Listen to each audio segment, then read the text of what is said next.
गरीब साध साध सब नेक हैं, आप अपनी ठोरे, जो सतलोक ले जाएंगे वो साधु कोई और।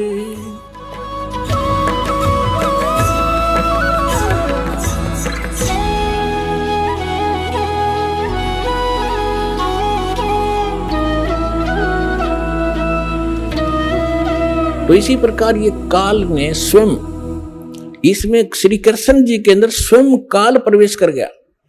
श्री कृष्ण भी ये 3 लोक के प्रभु हैं, एक विभाग के। इसके अंदर आम प्रेत नहीं प्रवेश कर सकता, इनके अंदर, इनमें इतनी पावर होती है।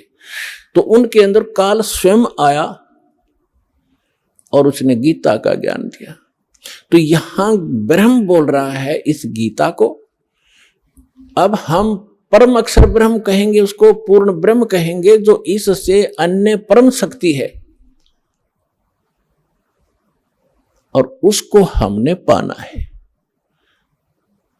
अब क्या कहा है कि वो सच्चिदानंद घन ब्रह्म ने अपने मुख कमल से, गीता ज्ञानदाता स्वयं कह रहा है, उस धार्मिक अनुष्ठानों की जानकारी विस्तार के साथ कही है, और उसको तत्व ज्ञान कहते हैं। और उस ज्ञान को प्राप्त करके प्राणी सभी कर्मों से मुक्त हो जाता है, उसका वो छुटकारा पा लेता है, उसका पुनर्जन्म नहीं होता। चौथे अध्याय के 34वें श्लोक में कहा कि अर्जुन, उस तत्व ज्ञान को जो परमात्मा स्वयं आकर अपने मुख कमल से वो वाणी बोलता है, वो तत्व ज्ञान है। उस तत्व ज्ञान को, उसको सूक्ष्म वेद भी कहा है। उस तत्व ज्ञान को तू तत्वदर्शी संतों के पास जाकर समझ, उनको दंडवत प्रणाम करने से, कपट छोड़कर सरलता पूर्वक प्रसन्न करने से वो तत्वदर्शी संत तुझे उस परमात्म तत्व का, अर्थात तत्व ज्ञान का उपदेश करेंगे। अब 15वें अध्याय के प्रथम मंत्र में उस तत्वदर्शी संत की पहचान भी बता दी है कि जो संत उल्टे लटके हुए संसार रूपी वृक्ष के, ये संसार रूपी वृक्ष है अर्जुन, ऊपर को जड़ है, वो तो पूर्ण परमात्मा है, पूर्ण ब्रह्म है, जिस तो सबका धारण पोषण करता है। 15वें अध्याय के 1 से लेकर 4 श्लोक में और 16-17 श्लोक में 3 पुरुष, 3 भगवान, 3 ब्रह्म स्पष्ट किए हैं। सरपुरुष कहो, सरब्रह्म कहो, ये तो काल है। सर माने नासवान, ये 21 ब्रह्मांड का स्वामी, ये सरब्रह्म है। और दूसरा अक्षर ब्रह्म, अक्षर पुरुष कहो, चाहे प्रभु कहो, स्वामी कहो, राम कहो, ब्रह्म कहो, ये 7 शंख ब्रह्मांड का स्वामी है। इसकी आयु बहुत लंबी है, लेकिन इसकी भी मृत्यु है, इसलिए इसको भी अक्षर पुरुष कहा है, ये चिरस्थायी है।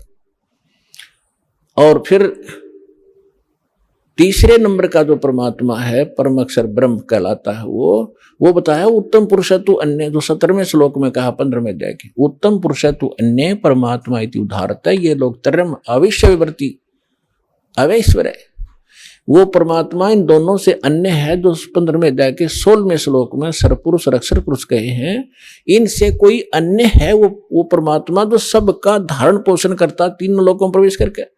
तो 15वें अध्याय के प्रथम श्लोक में बताया कि ऊपर को जड़ और नीचे को शाखा वाला ये उल्टा लटका हुआ संसार रूपी पीपल का वृक्ष समझो, एक फॉर एग्जाम्पल दिया है। और जो संत इसके सभी विभाग बता दे, न्यारे न्यारे, भिन्न भिन्न, सवेदवित, वह वेद के तात्पर्य को जानने वाला है, वह वेद का ज्ञाता है, वो तत्वदर्शी संत है। तो पुण्यात्माओं, 600 वर्ष पहले परमात्मा स्वयं आए थे, जैसा उनका विधान है कि वो स्वयं आकर अपने मुख कमल से उस तत्व ज्ञान का प्रचार करते हैं, जो हमारे नकली धर्मगुरुओं ने, डुप्लीकेटों ने रिजेक्ट करके कूड़े की टोकरी में डाल रखा था, धानक जुलाहा कह के, उसकी वाणी झूठी कह के। आज दास को परमात्मा ने जोरी बनाया, उस लाल को परखा और उसको कूड़े की टोकरी से उठाकर आज सिद्ध कर दिया कि Kabir is God, Kabir is God, Kabir is complete God.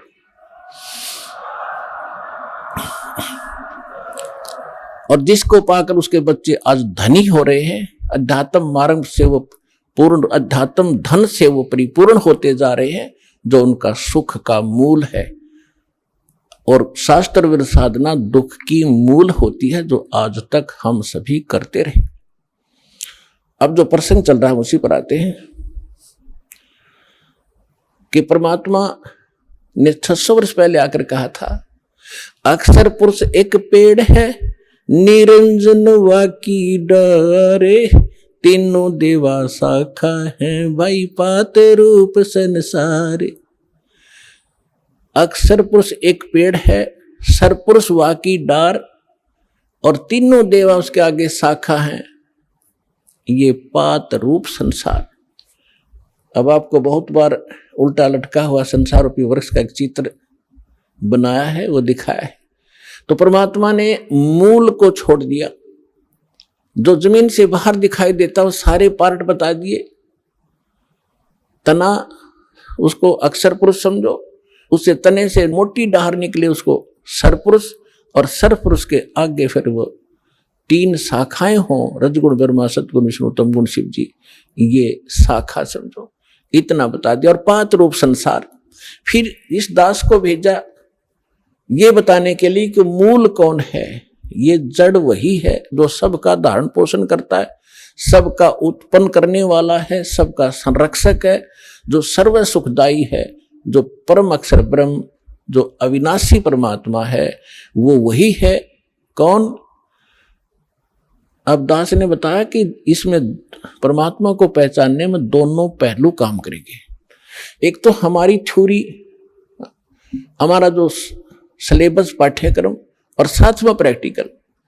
पाठ्यक्रम बता रहा है और फिर वो प्रैक्टिकल, जिन्होंने प्रैक्टिकल किया, उन महापुरुषों ने जिनको भगवान मिले, सचखंड लेकर गए, सतलोक ले गए, फिर वापस छोड़ा, उनमें से 6-7 शुभ नाम दास का याद है। आदरणीय धर्मदास साहिब जी, गांव बांधवगढ़, मध्य प्रदेश, वर्तमान में छत्तीसगढ़ होगा वो। और आदरणीय मलुकदास साहिब जी, आदरणीय नानक साहिब जी, जो सिख धर्म के प्रवर्तक माने जाते हैं। आदरणीय दादू साहिब जी, आदरणीय गरीबदास साहिब जी, गांव छुरानी, जिला जज्जर, हरियाणा वाले। आदरणीय गीसा दास साहिब जी, गांव खेखड़ा, जिला बागपुर, उत्तर प्रदेश वाले। आदरणीय स्वामी रामानंद जी, काशी वाले। तो इन महापुरुषों में से आदरणीय गरीबदास साहिब जी के विषय में दास बताना चाहेगा।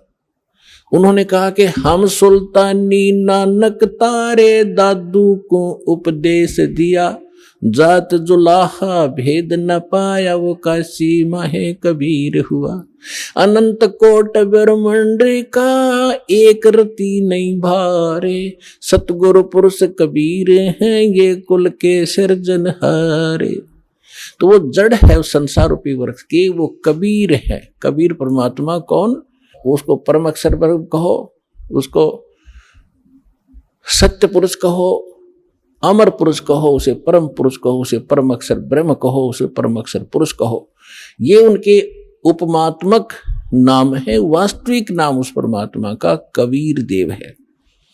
उसको अल्लाहु अकबर कहो, कबीर देव, कबीर साहब, अल्लाहु अकबर, कबीर भगवान, अल्लाह माने भगवान, अकबर अकबरी, अकबीर कबीर, ये कबीर को ही अपभ्रंश करके अकबर बोलते हैं। जैसे हम कबीरू बोल देते हैं, कबीरा बोला करते थे। जैसे गरीबदास जी को गांव वाले गरीबू कहा करते थे। तो ऐसे हम अपभ्रंश करके अपने नाम रख लेते हैं। उनका वास्तविक नाम है कबीर देव, अल्लाहु अकबर, अल्लाह कबीर, गॉड कबीर।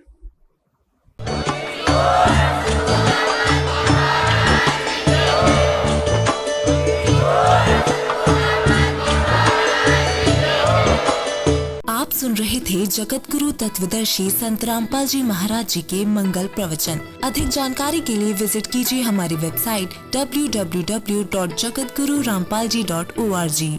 संत रामपाल जी महाराज जी के शुभ आशीर्वाद से पूरे विश्व भर में 500 से भी ज्यादा नाम दीक्षा केंद्र हैं, जिन पर संत रामपाल जी महाराज जी द्वारा ऑनलाइन निशुल्क नाम दीक्षा दी जा रही है। अपने नजदीकी नाम दीक्षा केंद्र का पता करने के लिए संपर्क करें 8222880541।